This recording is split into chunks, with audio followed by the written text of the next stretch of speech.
Nous allons voir un nouveau tutoriel sur jeanpierrevillade.com sur OBP.Vente Pro 2020. Cette fois-ci, nous allons voir la création des familles articles. Alors, en plus de l'intérêt des statistiques de chiffre d'affaires, eh bien là, l'intérêt, il est encore plus important puisque au niveau des familles articles, vous pouvez mettre les affectations comptables des comptes 6 et 7 si c'est une famille article que vous achetez, que vous vendez. Et l'intérêt, c'est que quand on va créer les articles, si vous avez un grand nombre d'articles donc rattaché à cette famille, comptablement, il va mettre les comptes tout seul. Donc là, je vous invite vraiment à bien réfléchir à vos familles articles et d'en créer, parce que au niveau ensuite des affectations comptables par rapport à votre fichier article, vous allez gagner énormément de temps. Donc pour cela, en fait, on va dans Stock et Articles. Et ici, eh bien, même principe, vous voyez, dans famille article, par exemple.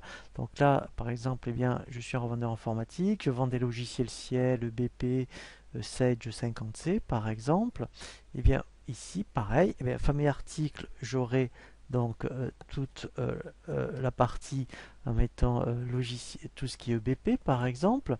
Ici, donc, en plus, vous voyez, ce sera en magasin. Alors, on aurait pu aussi affecter un emplacement si j'avais, mettons vraiment, mettons tout ce qui est un emplacement pour BP. Ici, vous voyez donc le fournisseur. Donc là, je vais gagner du temps. Après, eh bien justement, si ce sont donc des articles qui sont stockables, le fait de cocher ici, eh bien c'est vraiment très bien parce que quand je vais créer au moins l'article, je ne vais pas l'oublier. Alors déjà ici, je pourrais très bien mettre par exemple un pourcentage de marge, par exemple. Alors après, il y a un onglet taxes et ici, en fait, très important, c'est l'onglet comptabilité.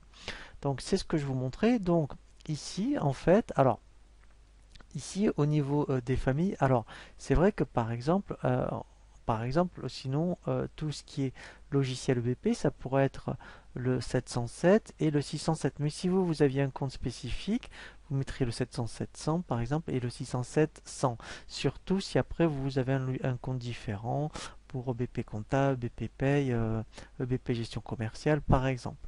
Voilà, et après effectivement, si pour tout ce qui est, on verra la gestion tarifaire, si pour tout ce qui est famille article BP, vous avez vraiment des tarifs spécifiques pour les clients et là vous verrez, vous appliquerez les tarifs fournisseurs spécifiques, et eh bien vous le fait de les mettre dans la famille, après on gagne du temps dans la fiche article. Mais j'insiste bien sur l'onglet comptabilité. Alors en plus, effectivement, si vous vendez en Europe, eh bien il faudra mettre aussi ici, alors là on me fait voir toutes les TVA. Vous voyez, tout ce qui est intracom, il faudra mettre un autre compte différent pour 607, 707.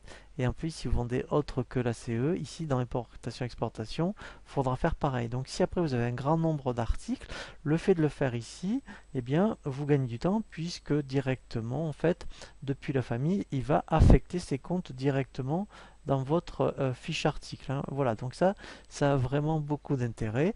Puis après, sous famille article, bien dans EBP, on pourrait mettre ici donc EBP compta, par exemple, en sous-famille. Donc là, je mets EBP compta que je rattache ici donc à la famille EBP. Ici après pareil, eh bien, je pourrais faire, mettons, alors je vais en faire un autre, hein, EBP gestion commerciale. Et là je rattache, vous voyez. Voilà, hein, donc là c'est vraiment pour vous donner des pistes de réflexion pour bien réfléchir à la création de vos familles articles et sous-familles articles.